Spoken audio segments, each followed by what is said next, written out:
Hello everyone, this is Roshan here और अभी हम पढ़ने वाले हैं क्लास 12th की मैथ्स चैप्टर 3 मैट्रिक्स। दो अवयवों की समानता। अच्छा, दो अवयव कब समान कहलाते हैं? क्या आपको इस बारे में पता है? नहीं पता है तो देखिए, दो अवयव a बराबर ए आई जे, बी बराबर बी आई जे समान कहलाते हैं। ये अवयवों को रिप्रेजेंट करने का जनरल फॉर्म है, ठीक है ना। अवयव को शो करने के लिए ये जनरल फॉर्म का भी यूज़ कर लेते हैं, जहाँ पे दो अनुलग्नक का प्रयोग किया गया है, आई जे, ठीक है, आई और जे।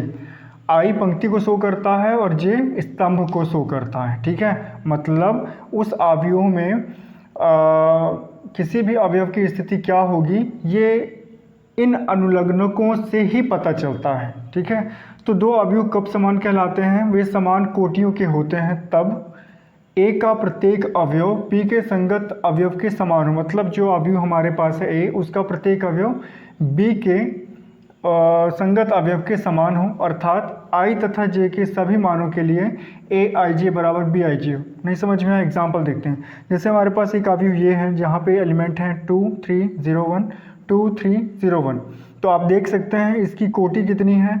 इसकी कोटि है 2/2, ठीक है।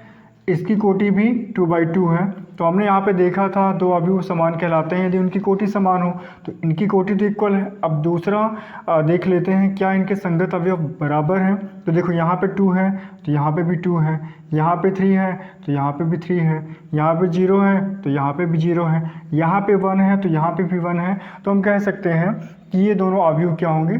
समान होंगे। आशा करता हूँ आपको दो अवयव समान कब होते हैं ये कॉन्सेप्ट समझ में आ गया होगा। अभी हम स्टार्ट करने वाले हैं एक यूनिट और उसका एक क्वेश्चन हम सॉल्व करेंगे, ठीक है। ठीक है, मैंने लिया है क्वेश्चन ये एक्सरसाइज 3.1। एक्सरसाइज 3.1 का क्वेश्चन नंबर 1 है।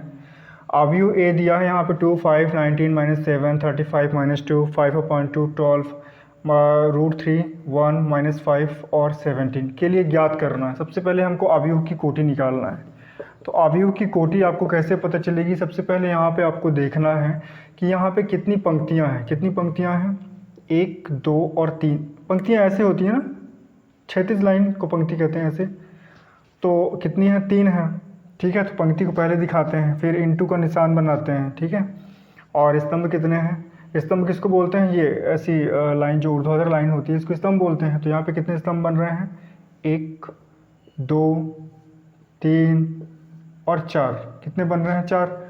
तो इसकी कोटि हो जाएगी 3/4। ये पहला आंसर है। दूसरा, अवयवों की संख्या। आप देख सकते हैं कि एक पंक्ति में कितने अवयव हैं? एक पंक्ति में अवयव हैं 1 2 3 4, ठीक है, ये 4। और स्तंभ में कितने अवयव हैं? 1 2 3। तो दोनों का इंटू कर दोगे, मतलब अवयवों की संख्या कितनी है? 12। अवयव निकालना है 1 3, ठीक है।